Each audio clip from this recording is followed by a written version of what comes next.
Not even that I knew that I wanted to go to college, but it was the pressure, again, of like, your your second semester of your senior year. What's that question that everyone's asking? Like, what are you going to do now, right? Parents at graduation parties with Casanova, what's next for you? And I had friends and all these other things that were going to college. And so for me, I just applied to a couple universities, but I knew that really my heart was not in college. Why? It was just because I felt like just because you had a degree did not mean you were going to be successful. Yeah. On top of that, I didn't know anybody who was really doing anything that I really wanted to do, right, with a degree. So I was like, okay, well, I don't know that this is really, because I hadn't been exposed to it. So for me, I was trial and error on everything. Like, I mean, I probably had 17 or 18 different jobs, everything from, serving tables to working at grocery stores to selling Kirby vacuums. I did it all, just trying to find my way because, again, I never had a dad, older brothers or sisters, nobody that was ever in my life that could teach me, okay, here's exactly what you should be thriving and striving for, and here's the opportunity that can lie ahead if you do what you say you're going to do and stay on this path. So for me, it was a lot of trial and error until I landed where I am today, which is primarily in real estate, both as an agent and an investor, and then obviously doing a lot of coaching and speaking and things like that. But it was a lot of turmoil along the way. I had a lot of fun with it. One thing I always tell people, because obviously there's this misconception, that you always have to love, what you're doing and things like that. And I say all the time, in my opinion, you do not have to love the journey, but you do have to be married to the destination, right? So let me say that again. You do not have to love the journey, but you have to be married to the destination. So what does that mean? Let's look in the world of working out or weightlifting, things like that. A lot of people, they do not love to go work out or weightlift or whatever it might be, but they are so committed to losing 50 pounds or 100 pounds or getting their health right, right? Or even think about it in the world of sports again. People don't really love to go work out and shoot 1,000 jump shots a day in the NBA, but they are committed to trying to become an NBA world champion, right? Yeah, sure. That's where I think everything has to be. So when you think about what's our end goal, what's our end destination, the lanes can change so much of the time. When you first get into your car, Google's going to ask, where are we going? Or Waze or whatever other app that you're using. They're going to say, okay, where are we going to? And then you're going to tell them. Now, here's the reality of it. Along that way, you might get a flat tire. You might, you might run into tolls where you got to take a different direction. You might get detours, all those different things. But if you know that you're going from Montana to California and that's the end destination, you're going to make it there come hell or high water because you set your sights on that. And then on top of that, if you have it fueled by a why, which you already told me, okay, my parents, right? We need to be able to make sure that we can get them some food. We need to check on them. That's your why. There's no way that you won't get there because you've already said, I'm married to this destination. I got to get to California and I'm going to make it whether I got to go down, whether I got to go up, or whether I got to go through whatever it takes, Yeah, no, it's a wonderful way to put it. The other thought that I had while you were talking about all those jobs, you're married to your destination, and along the way, you're taking on a lot of these jobs. What's interesting about that is that there's a tremendous amount of value in all those jobs. Sometimes I'll be asked to do something in my consulting business, and they'll go, how do you know how to do that? Just like you, I had a lot of jobs. And it's like, well, when I was a kid, my dad used to make me, work on fences because he was, landscaping, this and that. I'm like, wow, I never knew you knew how to build a fence. I'm like, well, I don't either. But, when I recall, I had a great time doing it with my dad. We have great life experiences. And while we're going through it and we enjoy the process, knowing what the end goal is, we get a lot more out of it later in life, right? Absolutely. And it's all about the experience, right? It's all about the exposure, the experience, and the memories that you create from that. So the fact that you can look back on that. And so for me, that's been everything. One story that I always heard, and people say, like, why do you keep going? Why do you go so hard? Things like that. And for me, it's always been about relationships, right? It didn't matter what the product or the services that I was selling. And whoever's listening to this right now, it doesn't matter about the product or the service that you're selling. Here's something that I heard that always stuck with me, and I heard it when I first got into real estate. And someone had asked Warren Buffett, Warren, how do you know when you've truly been successful in life, or how did you know? And Warren Buffett said, you'll never truly know how successful you've been in life until you die and you see how many people come to your funeral. And so this was really weird for a lot of people in the crowd, because anybody who knows Warren, he's not a big guy on like afterlife or, religion or anything like that. He's just straightforward, right? And that's kind of the way that he operates. And so people are like, wow, Warren Buffett talking about afterlife. But he said, more importantly, you'll never truly know how successful you've been until you see how many of those people cry at your funeral, because those are the people who you truly made an impact on their lives. Mm-hmm. So I was like, wow, like those are the memories that you have. Once you get to the end of the day, yes, we're all trying to work for money and all these other things. But at the time right now, there's some people, especially the elderly, that are living in the most feared time of their last 70, 80, whatever years, right? Since like the Great Depression of 1931 or something like that. They haven't had to experience things like this.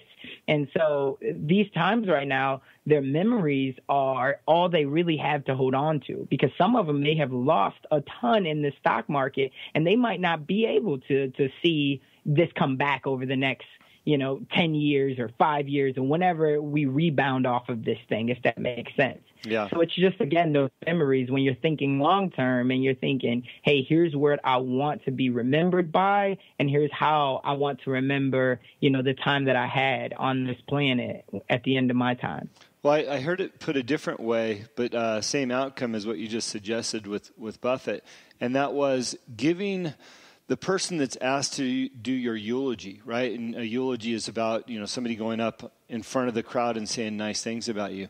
Giving them good content to speak on, living a life of content for them. So what you don't want is the person that gets asked to do the eulogy going, wow, what do I say? Wow, okay, he liked to watch football.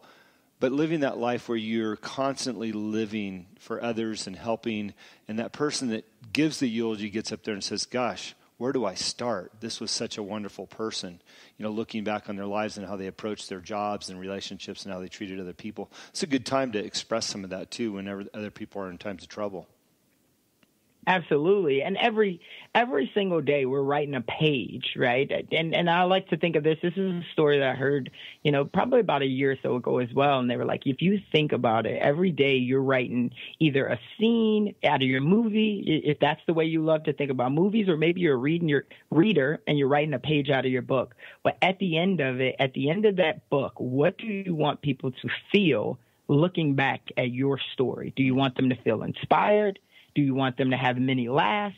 Do you want them to feel like, you were a victim? Do you want them to be outraged? Like, what do you want people to feel at the end? Because there's that great quote, just like Maya Angelou said, right? People won't care, what you said, but they will care how you made them feel. That's what they'll remember. Most importantly, they won't remember the things that you said, right? But they will remember how those things made them feel. And so that's what I always try to think.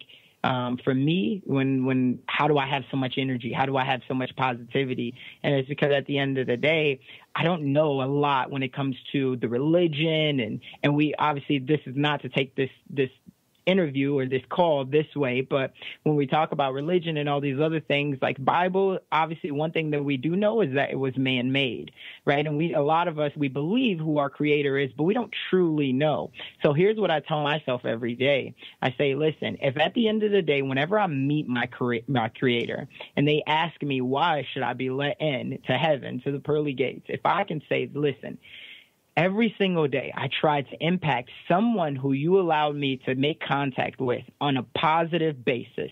I try to inflict them with more energy, positive energy at that. If I did that, I feel like I should make a strong enough case, right? Just looking at the people whose lives that I've touched in a positive way, that should allow me to be in. I feel like I can make a strong enough case on that end. And if that answer is yes, did I do all that I could to be able to make sure that I gave people more? I left this world in a better place than when I first came into it.